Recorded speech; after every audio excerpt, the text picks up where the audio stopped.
بسم اللہ الرحمن الرحیم۔ السلام علیکم۔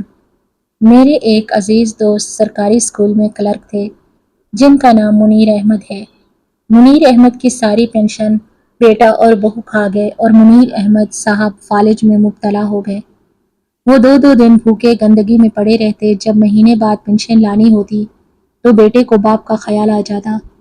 ایک دن منیر صاحب کی بیٹی آئی تو باپ کی حالت دیکھ کر بولی ابا کا علاج کروائیں، تو بھائی کہنے لگا میرے پاس تو کھانے کو کچھ نہیں۔ اتنا سننا تھا کہ اس نے شوہر سے چوری بھائی کو اپنے سونے کے کنگن دیے اور کہا ابا کا علاج کروائیں۔ بھائی نے بہن کے یہ کنگن بیچے اور مری گھومنے چلے گئے۔ سوچا جب تک واپس آئیں گے تب تک ابا سے بھی جان چھوٹ چکی ہوگی۔ جب مری میں پیسے ختم ہوئے تو وہ واپس گھر لوٹے تو ان کے قدموں تلے سے زمین نکل گئی، کیونکہ حمیرہ نے اپنی جان سے پیارے باپ کی حالت دیکھی تو اس کا دل خون کے آنسو رونے لگا تھا، کیونکہ وہ باپ جس نے اپنی اولاد کو پھولوں کی طرح پالا تھا، ماں کی ممتا اور باپ کی شفقت دونوں ایک ساتھ دی تھی، وہ آج اس حال میں پڑا تھا کہ ان کا بستر غلاظت سے تر تھا۔ بہو بیٹے کو صاف کرنے کی زحمت تک گوارا نہ تھی۔ حمیرہ اپنے باپ کی یہ حالت دیکھ کر تڑپ اٹھی۔ اس کے باپ منیر کو جب سے فالج ہوا تھا وہ بہو بیٹے کے آسرے پر پڑے تھے، تب سے وہ ہڈیوں کا ڈھانچہ بن گئے تھے۔ دو دو دن تک انہیں کھانے کو کچھ نہ ملتا، کیونکہ بہو اور بیٹا تو یہی چاہتے تھے کہ وہ بستر پر پڑے سسک سسک کر مر جائیں اور ہمیں ان کی خدمت نہ کرنی پڑے۔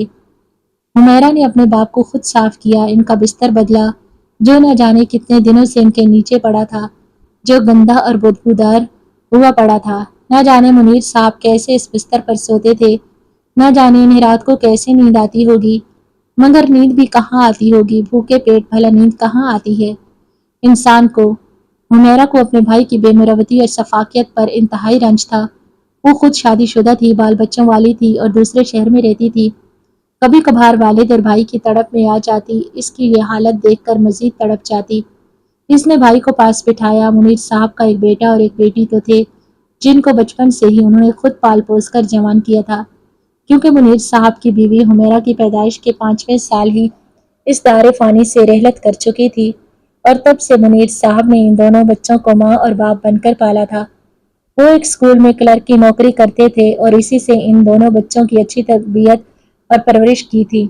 انہیں پڑھایا لکھایا، ان کی شادیاں کر کے اپنا فرض ادا کیا تھا۔ اب تو گھر بیٹھ کر کچھ عرصہ سکون میں رہیں گے، مگر منیر صاحب کا یہ خواب خواب ہی رہا، کیونکہ اب بھی اصل رشتوں کی پہچان کا وقت ہوا تھا۔ منیر صاحب جیسے ہی ریٹائر ہوئے انہیں فالج کا دورہ پڑ گیا، اور یہ اٹیک اتنا شدید ثابت ہوا کہ وہ بستر کے ہو کر رہ گئے۔ جس اولاد کو اس نے ماں اور باپ دونوں بن کر پالا تھا، آج وہی بیگانی ہو گئی تھی، خاص طور پر ان کا بیٹا خلیل احمد، جس نے شادی کے بعد اپنے باپ کو ہی فراموش کر دیا تھا۔ اسے اپنے باپ کی ضرورت صرف ہر مہینے کی پہلی تاریخ کو پڑتی تھی، کیونکہ اس تاریخ کو پینشن آنی ہوتی۔ منیر صاحب کی ریٹائرمنٹ پر جتنی پینشن انہیں ملی تھی وہ لاکھوں میں تھی، اور منیر صاحب کو تو اس سے کچھ بھی نہیں بچا تھا، بلکہ سارے پیسے ان کے بیٹے خلیل احمد نے وصول کیے تھے، یہ کہہ کر کہ ابا کا بوجھ اب ہم نے ہی اٹھانا ہے۔ بہن کو بھی اپنا حصہ نہیں دیا۔ منیر صاحب بہت ہی زیادہ بے بس ہو گئے، کیونکہ بیٹے جب جوان ہو جائیں تو باپ کے منہ کو آ جاتے ہیں۔ یہی حال خلیل احمد کا بھی تھا۔ اس نے بھی اپنی آنکھیں اپنے ماتھے پہ رکھ لی اور بالکل اپنی بیوی کے نقش قدم پر چلنے لگا۔ جیسے جیسے اس کی بیوی اس کے کان بھرتی تھی ویسے ویسے وہی کرتا۔ وہ مکمل طور پر رن مرید تھا، اسے اپنے باپ کے احساسات بالکل بھول چکے تھے، کیونکہ اس کے باپ نے تو ماں کی کمی بھی پوری کی تھی اور باپ کی بھی۔ اولاد کو پڑھایا لکھایا، مگر وہ پھر بھی باپ کے پیسوں کے لالچ میں ہی تھے۔ حمیرہ کی شادی تو منیر صاحب نے اپنے بہن کے بیٹے سے کر دی، جو کہ دوسرے شہر میں رہتے تھے۔ وہ اپنے گھر میں خوش تھی اور آسودہ بھی تھی، اس لیے اس نے کبھی بھی باپ سے پیسے نہیں مانگے تھے۔ ویسے بھی وہ ایک خوددار اور احساس والی بیٹی تھی، احمد کی طرح خود غرض نہیں تھی، کیونکہ ماں باپ کی آخری عمر میں بیٹیاں ہی ان کا سہارا بنتی ہیں، بیٹے تو ان سے منہ موڑ لیتے ہیں۔ اب جب کبھی حمیرہ آتی اور اپنے باپ کا یہ حال دیکھتی، جس نے کبھی اپنے جسم پر ایک بوند میل بھی نہیں چپکنے دی تھی، ان کا یہ حال دیکھتی تو خون کے آنسو روتی تھی، اپنے بھائی کو احساس دلاتی کہ ابا جان کا کچھ خیال کیا کرو، کیونکہ منیر صاحب نے اپنی ساری جمع پونجی اپنے بیٹے احمد پر لوٹا دی، مگر وہ انتہا کا نمک حرام تھا۔ آج بھی حمیرہ جب منیر صاحب سے ملنے اور ان کی خیریت دریافت کرنے آئی تو اپنے باپ کی یہ حالت دیکھ کر خون کے آنسو رونے لگی۔ کیونکہ اس کے باپ کا بستر بھی بہت ہی زیادہ گندا تھا، یوں لگتا تھا جیسے اتنے دنوں سے اسے صاف ہی نہیں کیا ہو۔ حمیرہ ساتھ ساتھ رو رہی تھی، اپنے باپ سے معافی مانگ رہی تھی، ان کا بستر بھی بدل رہی تھی۔ منیر صاحب بس آنکھوں سے آنسو بہا رہے تھے، کیونکہ فالج ہونے کی وجہ سے ان کی زبان بھی حرکت نہیں کرتی تھی۔ جب احمد کام سے گھر واپس آیا تو حمیرہ نے اسے اپنے پاس بٹھا لیا، کہنے لگی، احمد دیکھو تو صحیح ابا جان کا کیا حال ہو گیا ہے، وہ بالکل ہی بستر کے ہو کے رہ گئے ہیں، صفائی وغیرہ کا بھی خیال نہیں تم لوگوں کو، تو کوئی نرس ہی رکھ لو ان کے لیے، انہوں نے آج تک جتنا بھی کمایا ہے وہ تم پر ہی لٹایا ہے، کیا تمہارا حق نہیں بنتا کہ تم اپنے باپ پر ان کے اس حال پر رحم کرو؟ خدا نہ کرے کہ تم پر کبھی یہ وقت آئے، تمہاری اولاد بھی ایسے منہ موڑ لے تو تمہارے دل پر کیا گزرے گی؟ حمیرہ نے اپنے بھائی پر کافی زیادہ جذباتی حملہ کیا تھا، مگر اس کے کان پر جوں تک نہیں رینگی۔ حمیرہ کہنے لگی، ابا جان کا علاج ہی کروا لو، ان کی ساری دوائیاں بھی ختم ہو چکی ہیں، دن بدن سوکھ کر کانٹا بنتے جا رہے ہیں، کیا تمہیں ان پر ترس نہیں آتا؟ کیا تم ان کی ساری مہربانیاں بھول چکے ہو؟ اس نے ایسے بھائی کو احساس دلانا چاہا تھا، مگر اس کا تو خون بالکل ہی سفید ہو چکا تھا۔ کہنے لگا، میرے پاس پیسے کہاں سے آ گئے؟ باپ کے علاج کے لیے میں کون سا لینڈ لارڈ ہوں، میری ملیں چل رہی ہیں۔ وہ اس قدر بے مروتی سے بولا کہ حمیرہ دنگ رہ گئی، کہنے لگی، ابا کی پینشن ساری تم ہی نے رکھی ہے، میں نے تو اس میں اپنا حصہ بھی نہیں لیا، اور مہینے بعد جو ابا کی پینشن آتی ہے وہ بھی اچھی خاصی رقم ہوتی ہے، کیا اس میں ابا کی دوائیاں بھی نہیں آ سکتی؟ تمہارے اتنے ہی خرچے ہیں کہ پورے ہی نہیں ہو رہے؟ جس پر احمد نے خود سے بولا کہ تمہاری نظر تو اسی پینشن پر ہی اٹکی ہوئی ہے، شادی کے وقت تمہیں ابا نے اتنا زیادہ جہیز دیا تھا، میں نے تو کوئی سوال نہیں کیا، اتنا زیادہ جہیز ہے۔ اور احمد کی اس بات پر تو حمیرہ بالکل سکتے میں آ گئی تھی، احمد اس قدر شفاق ہوگا اس نے کبھی سوچا بھی نہیں تھا۔ شرم دلانے کا کوئی فائدہ ہی نہیں تھا، نہ ہی احساس دلانے کا، کیونکہ نہ تو اس میں شرم تھی اور نہ ہی احساس نام کی کوئی چیز۔ حمیرہ خاموشی سے بھائی کے پاس سے اٹھ گئی۔ حمیرہ اپنے باپ کو اس حالت میں چھوڑ کر جانا نہیں چاہتی تھی، مگر اس کے پاس کوئی اور چارہ بھی نہیں تھا، اور وہ اس گھر سے نکل آئی۔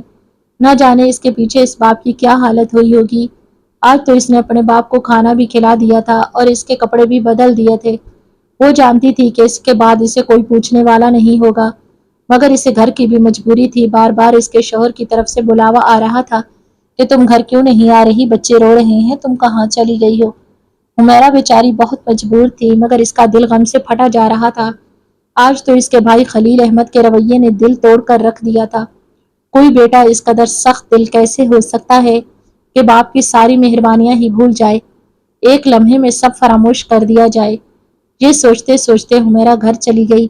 اس کے گھر کے حالات بھی اتنے زیادہ اچھے نہیں تھے کہ وہ اپنے باپ کے لیے دوائیاں لے سکے، یا اس کا علاج کروا سکے، یا اس کے لیے کوئی نرس رکھ سکے۔ حمیرہ کے شوہر خرم تو فیل کی کپڑوں کی دکان تھی، اور اس میں مشکل سے بچوں کا گزارا ہوتا تھا، اپنا پیٹ بھرتا تھا، اوپر سے بچوں کے اسکول کے خرچے بھی الگ تھے، کیونکہ یہ بہت بڑی دکان نہیں تھی بلکہ گزارے لائق تھی۔ اس لیے حمیرہ کو سمجھ نہیں آ رہا تھا کہ وہ کیا کرے۔ اس کے باوجود ہی وہ اپنے باپ کا ہر وقت خیال رکھتی، اس سے بات کرنا ہی فضول تھا۔ یقیناً احمد کے کان بھر کر اس نے بھی احمد کو اپنے جیسا بنا لیا تھا، اس لیے کسی بھی قسم کی کوئی بھی جذباتی بلیک میلنگ اس پر اثر نہیں کر رہی تھی۔ حمیرہ جانتی تھی کہ ہر مہینے کی پہلی تاریخ کو احمد ابا کو نہلا دھلا کر تیار کرتا ہے تاکہ وہ اس کے ساتھ جائیں اور پینشن لے سکے۔ تب تو اسے بڑا خیال آ جاتا ہے ابا کو نہلانے کا، تب تو اسے گھن نہیں آتی ابا سے، نہ ہی اسے کا کوئی اپنا کام یاد آتا ہے، کیونکہ اسے ابا سے مطلب ہوتا ہے۔ پینشن کی ساری رقم وہ ہتھیالے، وہ دونوں میاں بیوی ہی عیاش پرست تھے، 4 دنوں میں پیسے اڑا کر رکھ دیتے، پھر سارا مہینہ اپنی ناداری کا رونا روتے تھے۔ مہینہ کیسے گزرے گا سناتے تو وہ منیر صاحب کو ہی تھے کہ ہم خود اتنی مشکل سے گزر بسر کر رہے ہیں، آپ کو دوائیاں کہاں سے لا کے دیں اور کھلائیں۔ کچھ دن یوں ہی گزر گئے۔ حمیرہ کچھ دن بعد اپنے ابا کے گھر دوبارہ آئی۔ اس نے اپنے دوپٹے کے پلو میں کوئی چیز باندھ رکھی تھی جو شاید وہ اپنے گھر والوں سے بھی چھپا کر لائی تھی۔ وہ کوئی اور چیز نہیں بلکہ اس کے سونے کے کنگن تھے جو کہ منیر صاحب نے ہی سے پہنائے تھے۔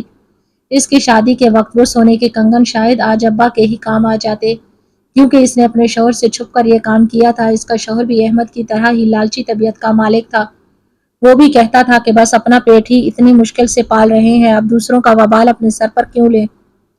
ویسے بھی اس کے چھوٹے چھوٹے بچے تھے، ان کے مستقبل کا بھی سوال تھا، مگر حمیرہ کو صرف اور صرف اس وقت اپنے باپ کی اس حالت کو بہتر بنانا تھا۔ اس لیے اس کے پاس اور تو کوئی راستہ نہیں تھا، وہ یہ سونے کے کنگن بیچ کر پیسے ان کے علاج پر لگا دے۔ منیر صاحب کچھ تو چلنے پھرنے کے قابل ہو سکیں اور اپنے بیٹے اور بہو کے محتاج ہو کر نہ رہ سکیں، کیونکہ محتاجی بہت بڑی بدبختی اور لعنت ہے۔ حمیرہ جب منیر صاحب کے پاس آئی تو ان کی حالت ویسی ہی تھی جیسے ایک فقیر کی ہوتی ہے، جو کہ اپنی جھگیوں میں بالکل ناداری کی حالت میں اور محتاجی کی حالت میں کسی کے رحم و کرم پر پڑا ہو۔ وہ بالکل ہڈیوں کا ڈھانچہ بنتے جا رہے تھے۔ جیسے ہی وہ حمیرہ کا چہرہ دیکھتے، ان کے چہرے پر امید کی ایک ہلکی سی کرن آ جاتی۔ وہ حمیرہ کو ایسے دیکھتے جیسے بھوک سے پیاسا بچہ اپنی ماں کو دیکھتا ہے۔ حمیرہ اپنے باپ کی یہ نظریں سہ نہیں پاتی تھی، شرم سے پانی پانی ہو جاتی، اس کی نظریں جھک جاتی، مگر وہ بیچاری بھی کیا کرتی، اسے گھر کی مجبوریاں تھی۔ آج بھی وہ بڑی مشکل سے اپنے شوہر خرم طفیل سے جان بچا کر اور بچوں کو پڑوسن کے حوالے کر کے آئی تھی کہ انہیں ذرا سنبھال لینا، میں اپنے باپ کی طرف جا رہی ہوں، ابھی آ جاؤں گی۔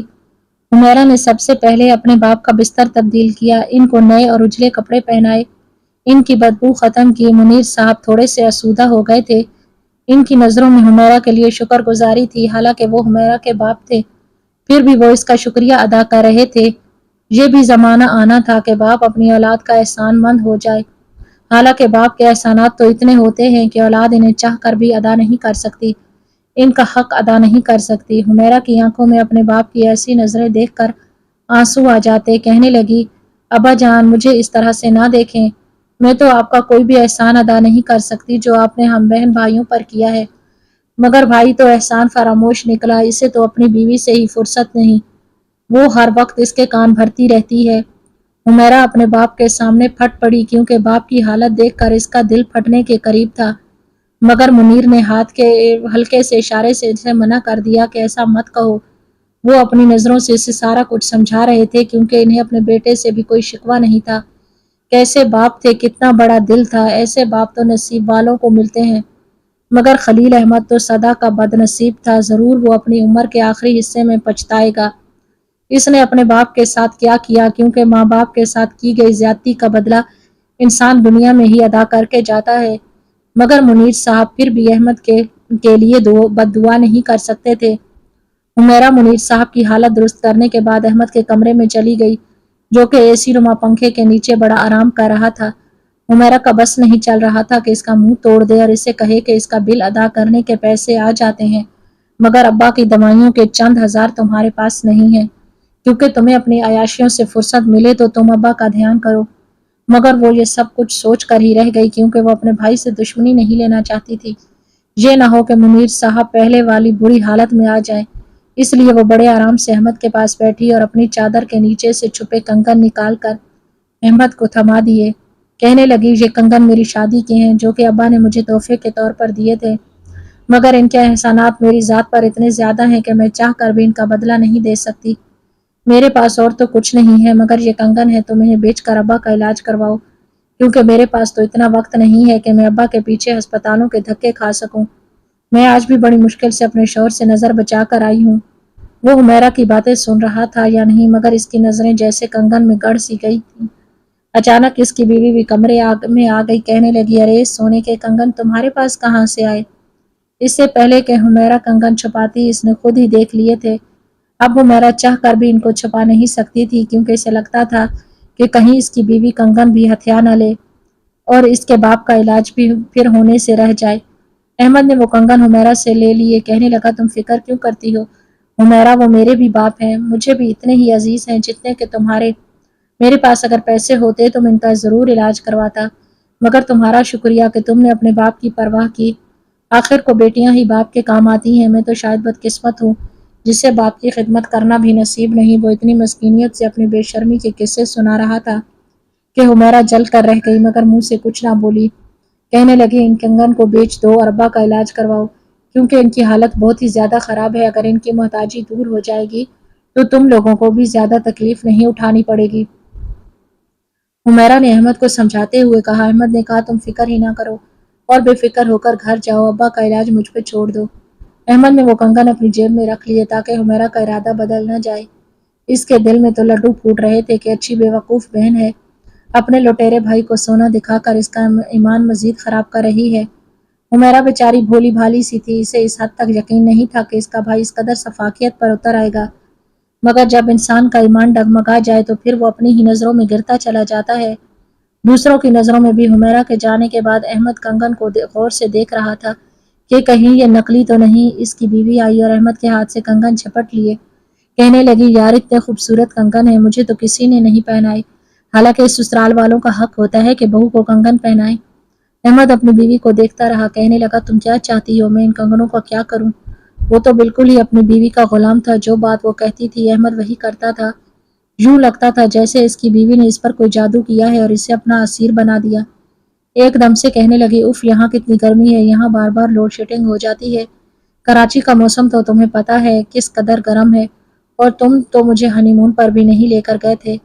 احمد خباثت سے مسکرا دیا، کہنے لگا تو کیا ہنی مون جانے کا ارادہ ہے تمہارا؟ جس پر اس کی بیوی کہنے لگی ارادہ تو اچھا ہے، اگر تمہارے اندر ہمدردی کا جذبہ نہ جاگا تو ہنی مون پر جانے میں کیا قباحت ہے؟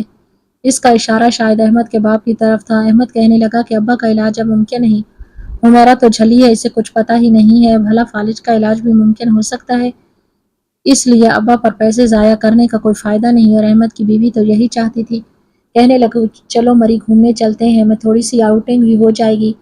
یہ کہتے ہی ساتھ ہی احمد اور اس کی بیوی مری جانے کی تیاریوں میں لگ گئے۔ احمد نے وہ کنگن ایک سونار کو بیچ کر پیسے اپنی جیب میں ڈال لیے۔ اس نے ابا کو تھوڑی بہت دوا کے پیسے دیے اور اپنی بیوی کے ساتھ چلتا بنا۔ وہ دونوں میاں بیوی عیاش پرست تھے، ان کے ہاتھ میں 4 روپے آ گئے تھے، اب جب تک وہ نہ اڑا دیتے انہیں سکون کہاں ملنا تھا۔ ادھر حمیرہ اپنے گھر میں سکون سے تھی کہ اب تو ان پیسوں سے ابا کا علاج ہو جائے گا۔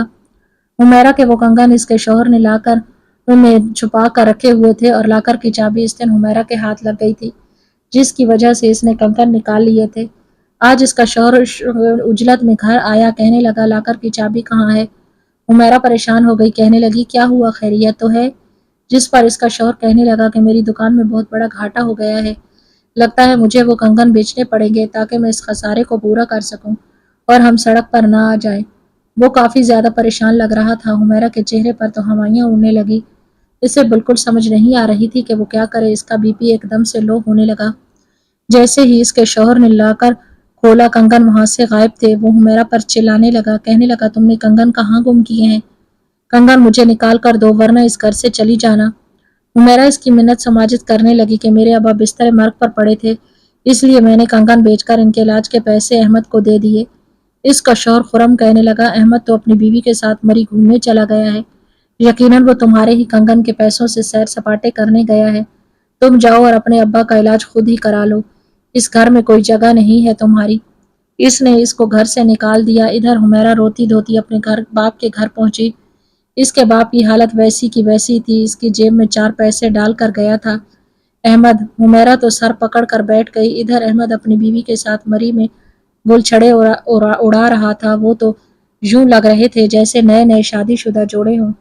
جب وہ موج مستی کر کے اور سارے پیسے لوٹا کر ہنی مون سے واپس گھر آئے تو گھر آتے ہی ساتھ ہی آسمان ان کے سر پر آ گرا۔ انہیں تو یقین نہیں آ رہا تھا کہ ایسا بھی ہو سکتا ہے، کیونکہ منیر صاحب بہت ہی خوشحال ہنستے مسکراتے گھر میں بیٹھے تھے، اب تو وہ چل پھر بھی سکتے تھے۔ حمیرہ ان کی عزاداری میں لگی ہوئی تھی، بچے صحن میں کھیل رہے تھے۔ اتنی زیادہ خوشحالی گھر میں دیکھ کر احمد کے تو رونگٹے ہی کھڑے ہو گئے۔ وہ منیر صاحب کے پاس آئے اور کہا کہ ابا آپ کے پاس اتنے پیسے کہاں سے آ گئے کہ آپ نے اپنا علاج کروا لیا اور ٹھیک بھی ہو گئے؟ جس پر منیر صاحب نے کہا کہ ایک دوست تھا جس پر میں نے کبھی احسان کیا تھا، وہ ایک ڈاکٹر ہے، اس نے میرا مفت میں علاج کیا ہے اور میں بالکل ٹھیک ہو گیا ہوں۔ میں تو اپنی بیٹی کا جتنا بھی شکریہ ادا کروں کم ہے، کیونکہ اس نے میرے دوست سے رابطہ کیا تھا، کیونکہ میری حالت بالکل ہی غیر ہو رہی تھی، اور اب دیکھو میں بالکل ٹھیک ہو گیا ہوں۔ میں نے فیصلہ کیا ہے کہ اس گھر کا بٹوارا کر دوں، ایک حصہ تمہارا ہوگا، دوسرا حصہ حمیرہ کا اور اس کے بچوں کا، کیونکہ جب تک تیرا دماغ ٹھکانے نہیں آتا حمیرہ ادھر ہی رہے گی اپنے باپ کے ساتھ اپنے گھر میں، اور جو بھی مجھے پنشن کے پیسے ملتے رہیں گے وہ میں حمیرہ اور اس کے بچوں پر خرچ کرتا رہوں گا، کیونکہ ایسی بیٹیاں تو خدا دعاؤں سے دیتا ہے۔ احمد اپنے باپ کی بات سن کر پریشان ہو گیا اور شرمندہ ہو گیا، کیونکہ اس نے اپنے باپ کی شکل میں بہت بڑا خزانہ اپنے ہاتھ سے لوٹا دیا تھا۔ اب سوائے پچھتاوے کے اس کے پاس کچھ حاصل نہ تھا، کیونکہ وہ پہلے باپ کی کمائی پر پل رہا تھا، اب اپنی محنت سے کما کر کھانی پڑے گی، جو اس کے لیے بہت ہی مشکل تھا۔ اب اسے دنیا داری کا پتہ چلے گا کہ آٹا دال کتنی محنت سے کمایا جاتا ہے۔ کیا فائدہ ایسی اولاد کا جن کو پال پوسنے میں انسان کی عمر گزر جائے اور مشکل وقت میں وہ اولاد کام بھی نہ آئے۔ لعنت ہے ایسی اولاد پر، اور اس میں کوئی دو رائے نہیں کہ بیٹا بڑھاپے میں والدین کا سہارا بنے نہ بنے۔ بیٹیوں کے اندر اللہ تعالیٰ نے یہ خاص صفت رکھی ہے کہ وہ اپنے والدین کو مرتے دم تک ساتھ نہیں چھوڑتی۔